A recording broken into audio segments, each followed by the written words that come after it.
La investigación-acción participativa es un método de conocer. Parte de algunos presupuestos, acá voy a señalar solo algunos. El primer presupuesto es que no existe una única manera válida de generar conocimiento y por lo tanto no existe tampoco un único conocimiento válido. El conocimiento es relativo, la verdad siempre es relativa. Y el proceso de conocimiento es un proceso de aproximaciones sucesivas a esa verdad buscada.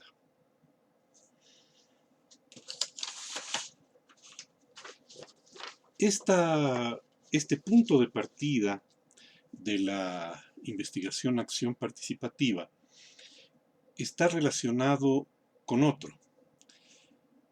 Sobre todo en las ciencias sociales, la relación que tenemos no es una relación de sujeto-objeto como aquella que han figurado las ciencias naturales.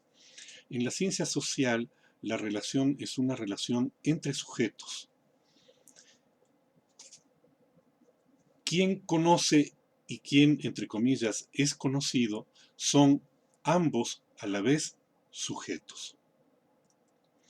Ahora, la implicación de esto es que nosotros llevamos un conocimiento, llevamos una manera de conocer, una manera de generar saberes, pero la gente con la cual trabajamos o la gente a la cual, entre comillas, investigamos, también lo hace a su vez. Ellos también conocen, ellos también interpretan la realidad. De hecho, ellos también nos investigan a nosotros cuando nosotros llegamos a sus barrios, a sus comunidades, a sus lugares de trabajo. Y generan un conocimiento sobre nosotros, sobre nuestra práctica, sobre lo que nosotros decimos, sobre la manera en que hablamos, sobre la manera en que nos comportamos. Esto nos lleva a otro planteamiento. El conocimiento, la generación de conocimiento, el proceso de producción de conocimiento, es un proceso de encuentros de conocimientos. Es un proceso en el cual unos saberes dialogan con otros saberes.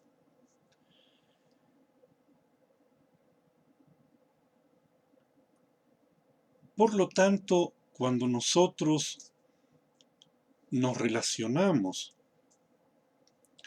con moradores de un barrio, con moradores de una comunidad, con trabajadores de una fábrica, con trabajadores de la calle, cuando nos relacionamos con jóvenes, con mujeres, con adultos, lo que en realidad opera es este intercambio de conoceres, este intercambio de conocimientos. Esto presenta al mismo tiempo una riqueza que desde otras perspectivas muchas veces no se toma en cuenta. Es decir, la recuperación de las formas de conocer y de los conocimientos generados por los propios sectores a los cuales nosotros vamos a visitar en nuestra práctica investigativa. Sin embargo, esto presenta también un riesgo, un problema. En cualquier investigación, cuando nosotros nos encontramos, nos relacionamos con otras personas, con otros grupos humanos, siempre estamos entre dos extremos que debemos cuidar de no repetir, ¿no? El un extremo es el suponer que solo nosotros llevamos conocimiento, que solo nosotros llevamos el método válido de conocer. Cuando actuamos así, de manera consciente o inconsciente, estamos desvalorizando los conocimientos que la gente o que estos grupos tienen. Pero el otro riesgo, la otra cara de la medalla, es suponer, al contrario, que todo lo que la gente dice es un conocimiento verdadero, ¿no? Que lo que la gente piensa de su realidad y de sus procesos de vida necesariamente refleja la realidad de esa situación y de esos procesos. Pero eso tampoco es necesariamente cierto. Como nos pasa a nosotros con nuestra propia vida, también les pasa a los sectores populares que muchas veces no alcanzan, como nosotros tampoco lo hacemos en muchas ocasiones, a comprender el trasfondo de lo que se está viviendo. No se alcanza a comprender las implicaciones de ese momento de la vida. Y esto es porque el conocimiento requiere de trabajo. El conocimiento no es las impresiones que uno tiene sobre la vida. El conocimiento es un trabajo sobre esas realidades. Nosotros miramos las realidades, analizamos las realidades, interpretamos las realidades. Y el conocimiento va construyéndose a la medida en que profundizamos ese acercamiento, esa aproximación. El conocimiento no surge de manera espontánea. No es que porque yo vivo una situación comprendo automáticamente esa situación, esa condición. Por eso la metodología es una metodología de investigación. La realidad tenemos que investigarla, porque la realidad no es transparente. La realidad se nos presenta opaca, velada, difusa, oculta. Es un trabajo permanente el ir rasgando esos velos, ir disipando esas neblinas. Y es justamente en ese trabajo que se plantea la relación colaborativa en la investigación-acción participativa, ¿no?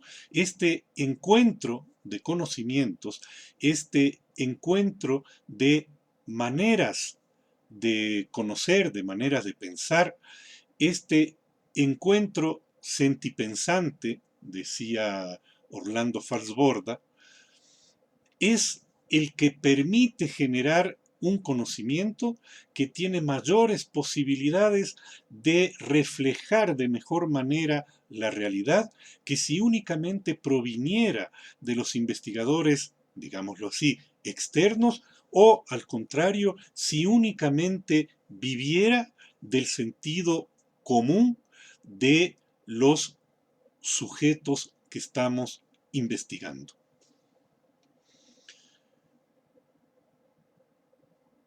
Muchas veces, con el nombre de investigación-acción participativa, lo que se ha hecho es eludir la investigación, ¿no? Eludir la necesaria mirada crítica sobre la realidad.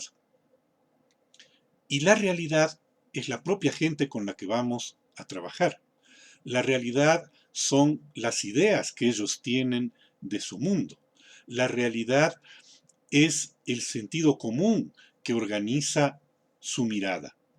Si nosotros no somos capaces de mirar críticamente esta realidad, entonces tampoco podremos generar un pensamiento crítico a pesar de las mejores intenciones que tengamos. Por otro lado, también se sabe que algunas veces se ha utilizado el término, el nombre de la investigación-acción participativa para tratar de reemplazar realmente el protagonismo de los sectores sociales, ¿no? Se genera de algún modo también la misma sustitución que en la que suele caer muchas veces también la investigación tradicional. Ahora, estos riesgos nosotros los tenemos que tener siempre presentes.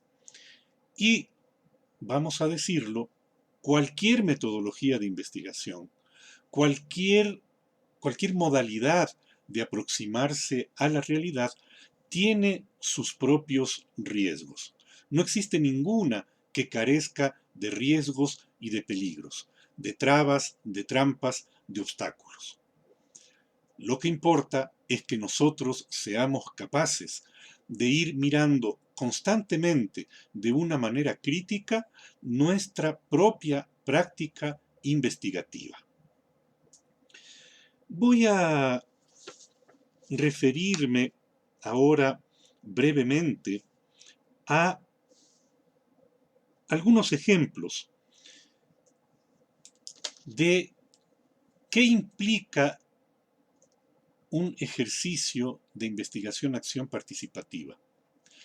En primer lugar, antes de ir a estos ejemplos de mi propia experiencia, yo quisiera dejar señalado un aspecto, y es que una cosa es estudiar cómo se investiga y otra cosa es realizar una investigación.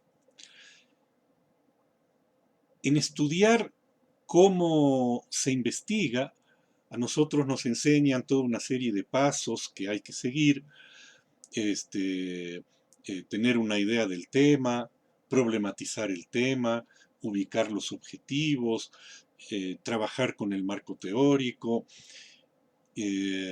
realizar las preguntas relevantes para la investigación, establecer los objetivos y las hipótesis, establecer la metodología, todo parece ordenado. Y en medio de esto también nos enseñan que nosotros debemos realizar un cronograma de trabajo, ¿no? Y a veces nosotros tenemos la angustia de ir cumpliendo paso a paso con cada una de estas fases del proceso de investigación, del proceso de generación de nuevo conocimiento. En la realidad, la práctica investigativa es mucho más compleja que eso, ¿no? En parte porque la realidad misma es cambiante. Y entonces, mientras nosotros definimos una manera de estudiar la realidad, esa realidad ya está cambiando. En parte también porque los conocimientos que nosotros tenemos, los conocimientos previos que nosotros tenemos, pueden estar más o menos acertados, pero también bastante errados, bastante alejados de lo que es la realidad.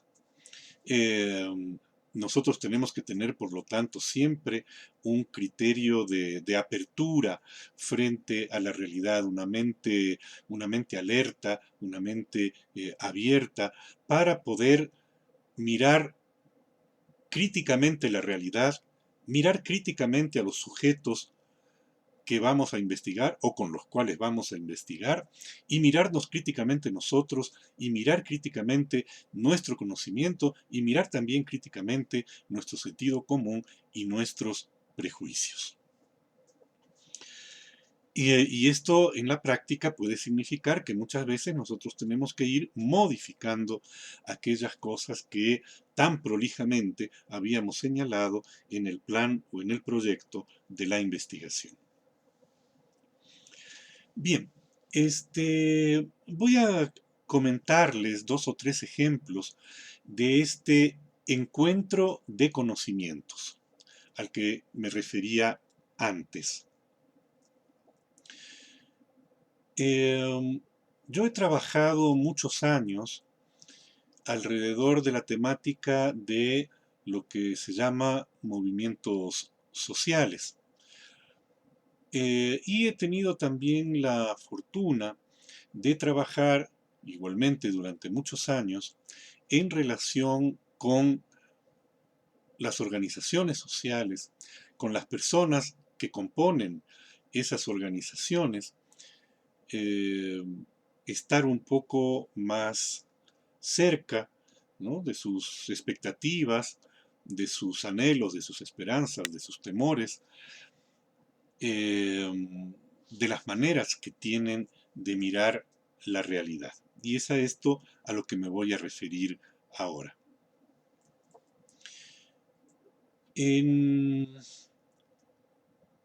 Hace varios años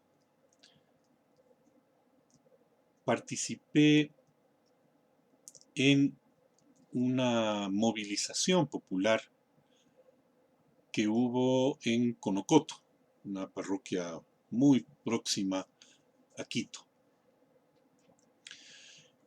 Y el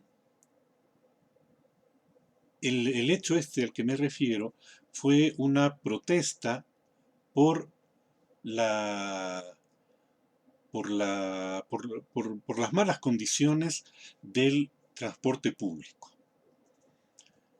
Una buena parte de la población de Conocoto trabaja en Quito o estudia en Quito o sale a hacer trámites a Quito, de manera que el transporte es una especie de nudo neurálgico de la vida de la población, como puede ocurrir también aquí con algunos barrios alejados, barrios y parroquias alejados del centro de la ciudad.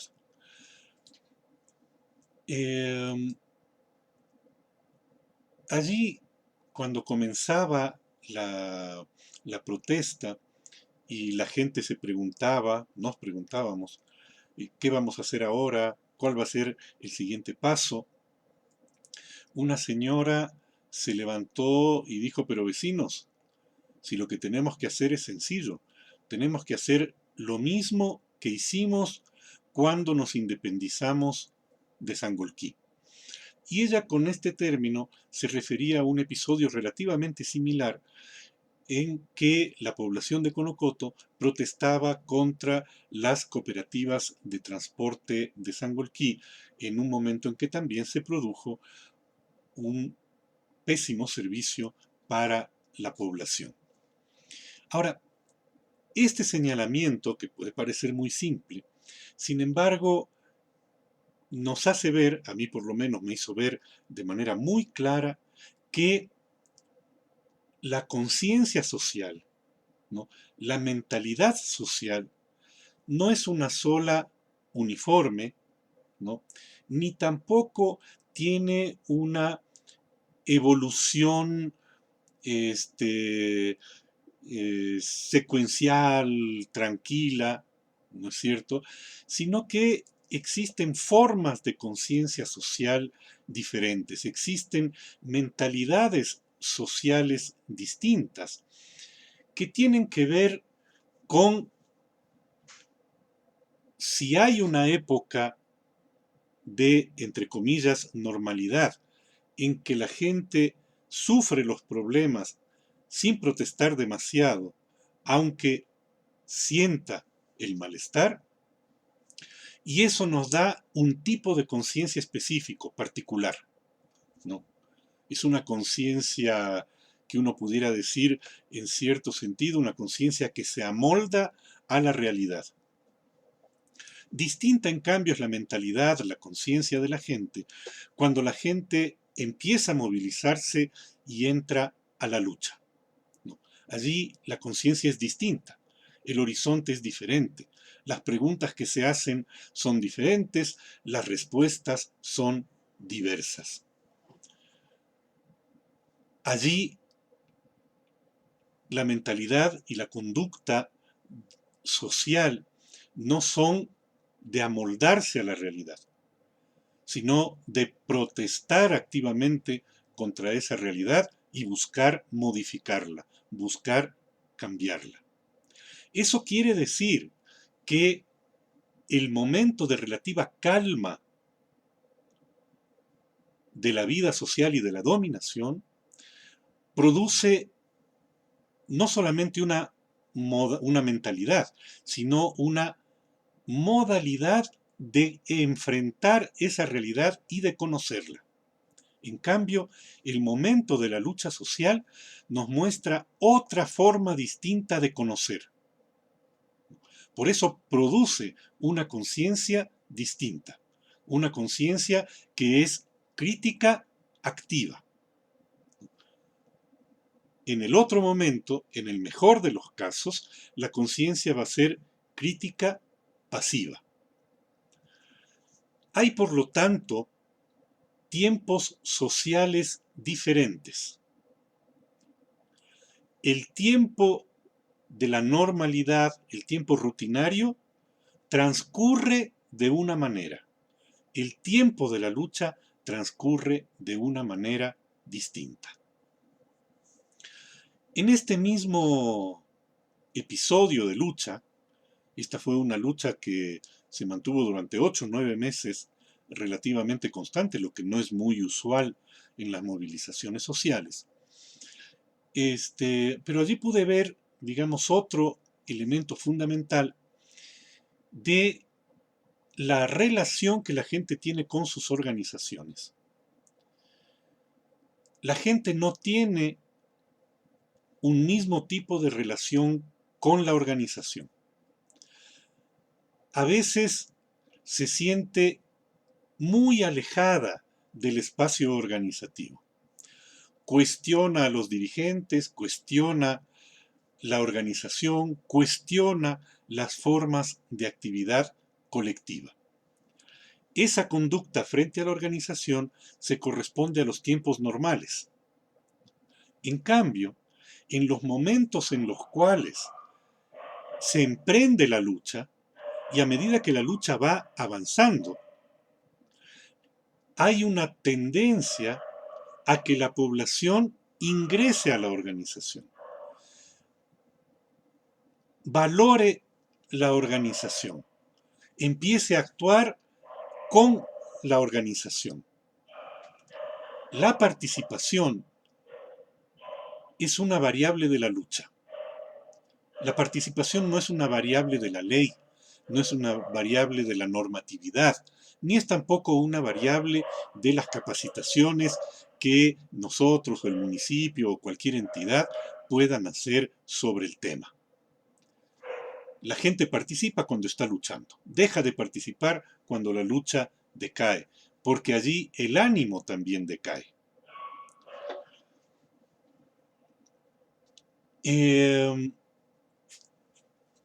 Una señora de allí del pueblo, era dirigente de las comerciantes del mercado, de las vendedoras del mercado. Ya al final, cuando la lucha estaba decayendo, y entonces por lo tanto la participación también decae, el ánimo también decae, la capacidad de conocer la realidad también decae, y no sabíamos qué hacer, y de hecho no hubo respuesta posible, sobre cómo volver a levantar la organización y la participación de la gente. Y esta señora dijo de modo muy claro algo que a mí particularmente me abrió los ojos en el sentido de lo que les mencionaba antes. Ella dijo, no sé, este es problema del presidente. Él nos metió en este lío, él verá cómo nos saca.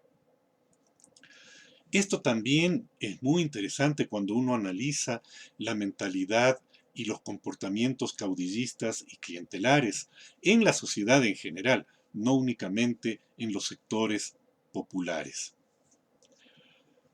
Pero es obvio que estos conocimientos no hubiera logrado tenerlos o construirlos, como querramos decir, si es que yo no estaba participando activamente en ese proceso. Eso no es algo que se puede advertir desde fuera, ¿no? Y cuando nosotros cuestionamos una organización social, por ejemplo, ahora se ha hecho muy de moda cuestionar al movimiento sindical, cuestionar algunas actividades o acciones del movimiento indígena, cuestionar desde fuera no tiene realmente mucha validez en cuanto al conocimiento, porque cuando nosotros cuestionamos desde fuera, no interactuamos con el conocimiento de ellos. Por lo tanto, es solo nuestro sentido común el que opera, ¿no es cierto? Y recubre la realidad, evitando que los conocimientos que la gente tiene puedan, digamos, rebasar estos mantos de velos y de equívocos y de opacidades que tenemos en general sobre la dinámica de las organizaciones y de los movimientos sociales. Voy a ponerles un ejemplito más en relación con el conocimiento, con la investigación. Todos sabemos que en la mentalidad predominante hay, porque está en la práctica, una división del trabajo en cuanto al conocimiento. Unos somos los que conocemos, otros no. Esto es una derivación de la división social entre el trabajo intelectual y el trabajo manual. Y nosotros que trabajamos con el intelecto, presuponemos que los demás no lo hacen, o que por lo menos no lo hacen como es debido, ¿no? Ahora, este prejuicio no es solamente un prejuicio que tengamos nosotros, es un prejuicio que tiene también la gente, que tienen también los sectores populares. Y se genera un fetichismo de el título, un fetichismo del mérito, algo así como la famosa meritocracia que nos impusieron en la época del correísmo y que sigue teniendo mucho peso en la actualidad. El fetichismo del mérito, el fetichismo del título, el fetichismo de que yo hice estos estudios, el fetichismo de la técnica, el fetichismo del número, el fetichismo de la norma jurídica, que hacen parte del sentido común de la sociedad. Esto significa que la gente no tiene suficiente confianza en su conocimiento. En el caso este es en el mismo hecho en Conocoto. Nosotros, moradores de la parroquia, sabíamos perfectamente que el servicio de transporte era malo. Sabíamos perfectamente que nos tocaba esperar en la parada, en las varias paradas, 15, 20 minutos, 30 minutos, 40 minutos, a veces hasta una hora para poder viajar. Sabíamos, por lo tanto, que no había un suficiente número de unidades de transporte, eran busetas en aquella época, y sabíamos que no pasaban regularmente. Sin embargo, se produjo un episodio, la gente consiguió que un funcionario del Consejo Provincial de Tránsito, que en esa época estaba a cargo del tema del transporte, asista a una asamblea del pueblo. Este episodio fue un episodio revelador, ¿no? Cuando llega el funcionario del Consejo Provincial de Tránsito, llega con un paquete de libros grandes, gordos, de pasta dura, donde había, real o supuestamente, los estudios de la situación del transporte en Conocoto. Ya estaba el pueblo reunido en asamblea, en la casa del pueblo, y el ingeniero llega, ¿no? Entra, se dirige a la mesa directiva, ¿no? Y en un acto teatral lanza los libros sobre el escritorio, un escritorio metálico, como se estilaba en la época, produciendo un estruendo que dejó muda a la población, a los asistentes de la asamblea. El señor empezó a hojear los libros y dice: yo no sé por qué ustedes están protestando, por qué arman todo este relajo, por qué nos hacen perder el tiempo. Si acá claramente dice que ustedes tienen dos cooperativas que sirven a la parroquia, que la una cooperativa tiene 30 unidades, que la otra cooperativa tiene 23 unidades, que empieza el servicio a las 6 de la mañana, termina el servicio a las 10 de la noche, que en las horas pico la distancia entre una buseta y otra es de 2 minutos y medio y en las horas no pico es de 5 minutos. Y todo eso está acá, en estos libros, en estos estudios, en estos cuadros. Lo que a mí me asombró poderosamente de ese hecho fue que nadie dijo nada, ¿no? Entonces, por un lado, la mentalidad subordinada, ¿no? Que es la mentalidad que generalmente predomina en la sociedad, en los sectores subordinados, por supuesto. Pero por otro lado, el no tener la confianza de decir: eso podrán mostrar sus datos, pero nuestra realidad es totalmente distinta. Bueno, nadie se animó a contradecirle al ingeniero con su técnica, con sus cuadros, con sus números y con su conocimiento de la norma legal. Una vez que se fue el ingeniero ninguneando a toda la asamblea y la gente salió desmoralizada, cabecibaja, sin saber qué paso dar a continuación, nos reunimos con un grupo de amigos de uno de los barrios de Conocoto, de los barrios periféricos de Conocoto, digamos así, y resolvimos hacer nosotros nuestra propia investigación. Ahora, decir nosotros puede sonar a mucho, pero éramos dos nada más los que finalmente llevamos adelante este trabajito. Y no era muy difícil, ¿no? O sea, en aquella época, y ahora también, las líneas de transporte pasan por el Parque Central, ¿no?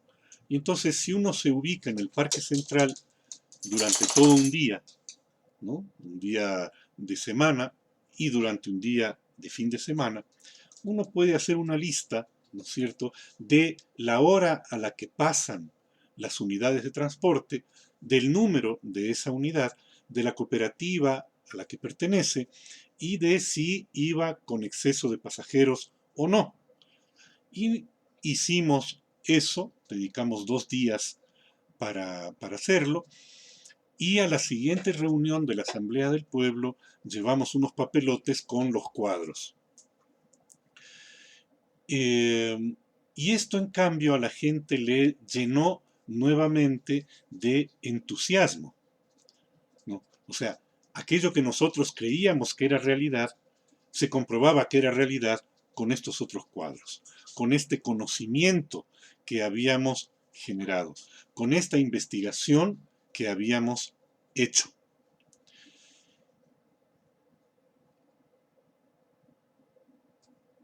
Este episodio, esta anécdota, también para mí fue muy fuerte, por decirlo de alguna manera. Y me lleva a uno de los temas centrales de la investigación-acción participativa. Cualquier investigación se ubica en un escenario determinado, proviene de unas inquietudes específicas y se vincula de alguna manera con la realidad de la sociedad, sea cualquier tipo de investigación que sea. La investigación-acción participativa sostiene que el conocimiento se genera mejor, es decir, se aproxima más a la realidad, cuando se produce esta interacción de conocimientos, cuando se produce estas relaciones, estos encuentros de conocimientos distintos. Y que por lo tanto, los propios sectores que desde el otro tipo de investigación son estudiados como objetos de alguien que lleva el conocimiento y el método desde afuera, ¿no? Estos sujetos están también en capacidad de construir conocimiento y de participar en la construcción de un conocimiento científico, de un conocimiento que se adecúe a la realidad. Ahora, ¿por qué es fundamental este aspecto? Porque la investigación-acción participativa asume que no solamente este encuentro es más favorable para la generación de un conocimiento más acorde con la realidad, sino que en esta práctica de conocer, ¿no?, los actores van sintiéndose sujetos, ¿no?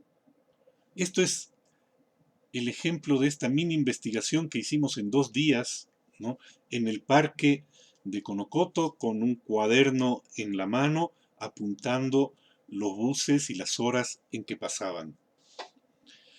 Porque la gente se reconoció en esa investigación.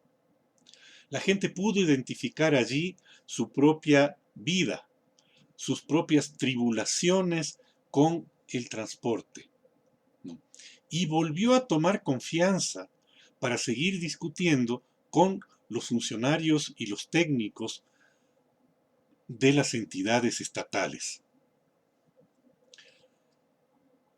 ¿A qué nos lleva esto? Esto nos lleva a que la investigación-acción participativa es una manera de cuestionar,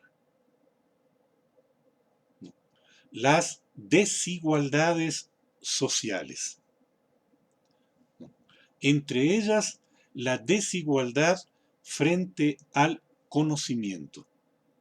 Si la gente sigue pensando que no tiene capacidad para investigar y para producir conocimiento, siempre estará dependiendo de un conocimiento externo, de un conocimiento foráneo. No desarrollará la capacidad investigativa que tiene y la capacidad crítica que tiene. Porque la capacidad crítica, esa crítica bien entendida como suele decirse, surge del conocimiento de la realidad, no del sentimiento de malestar o de indignación o de insatisfacción en general, del conocimiento. No podemos ser verdaderamente críticos si no conocemos la realidad lo más acercados que podamos estar a ella. Ahora bien, el conocimiento es un elemento fundamental de la constitución del sujeto. Yo trabajo con movimientos populares, con organizaciones populares. Uno, porque eso me gusta, estudié para eso, he desarrollado algunas habilidades o destrezas para eso, pero sobre todo porque estoy convencido que nosotros vivimos una realidad de desigualdades, de injusticias y de opresiones. Y que la única manera de resolverlas es a través de la acción de los propios sujetos que sufren esas opresiones, esas injusticias y esas desigualdades. Pero para que ellos puedan realizar esa lucha en contra de aquello que los oprime, tienen que tener conocimiento crítico de esa realidad. No existe generación, constitución de un sujeto si es que al mismo tiempo ese sujeto no va construyendo un conocimiento de esa realidad. De manera que contribuir a que los propios movimientos populares construyan su propio conocimiento sobre la realidad es una manera de contribuir para su emancipación, para su liberación. Este es un elemento fundamental del enfoque de la investigación, acción participativa. Siempre se conoce para algo, siempre hay algún interés en el conocimiento. Yo puedo investigar algo porque quiero lucirme, porque quiero sacar pecho, sacarme lustre con lo mucho que conozco, con la cantidad de investigaciones que he realizado, con los muchos títulos o premios o publicaciones en revistas indexadas que pueda tener. Y eso es legítimo, por supuesto. Si alguien quiere hacerlo, está bien. Pero esa manera de conocer no contribuye directamente, en el mejor de los casos lo podrá hacer indirectamente, si es que la investigación es realmente buena y crítica, pero no contribuye directamente a la constitución de sujetos emancipadores. Yo puedo conocer también porque me pagan para hacer una investigación.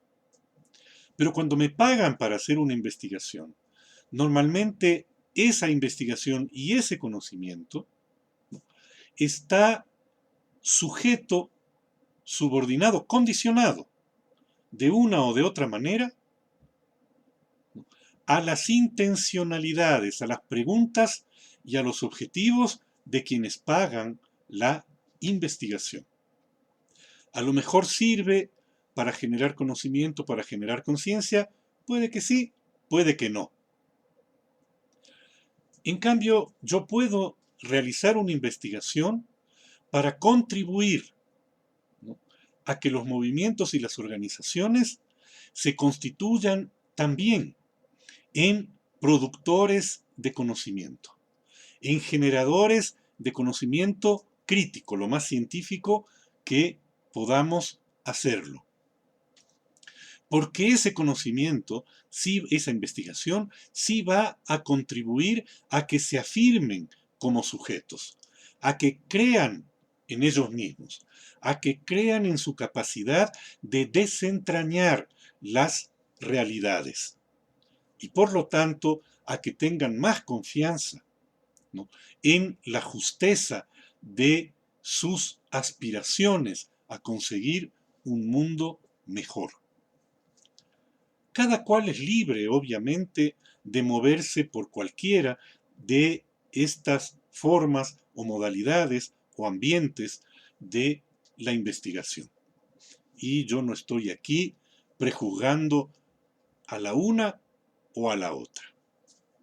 Pero debemos tener en claro los condicionamientos que surgen del modo que tengamos de aproximarnos a la realidad.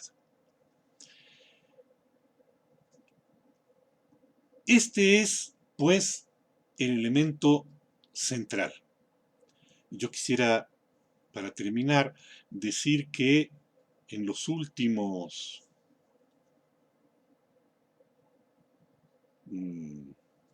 30, 40 años, hemos podido ser testigos de cómo varios movimientos populares han ido creando a sus propios intelectuales. Y este me parece que es un elemento al que nosotros, desde nuestra práctica, desde el lugar en el que actuamos, podemos contribuir. De este modo, desde mi punto de vista, para mí, la investigación-acción participativa, a pesar de los riesgos que tiene, que habíamos mencionado antes, tiene también una enorme validez. Y mientras más desigual se vuelve la sociedad, mientras más opresivos se vuelven los regímenes de dominación, esta apuesta para generar conocimiento colaborativamente, por eso participativa, adquiere una mayor significación. De allí, por supuesto, ni en esta modalidad de investigación ni en ninguna otra, uno puede adivinar o predecir el resultado de ese conocimiento. Lo que sí podemos hacer es mantener siempre una conducta crítica, un pensamiento alerta, incluso y sobre todo frente a nuestros propios presupuestos, frente a nuestro propio sentido común, frente a nuestra propia mirada y, por qué no decirlo, frente a nuestros propios prejuicios.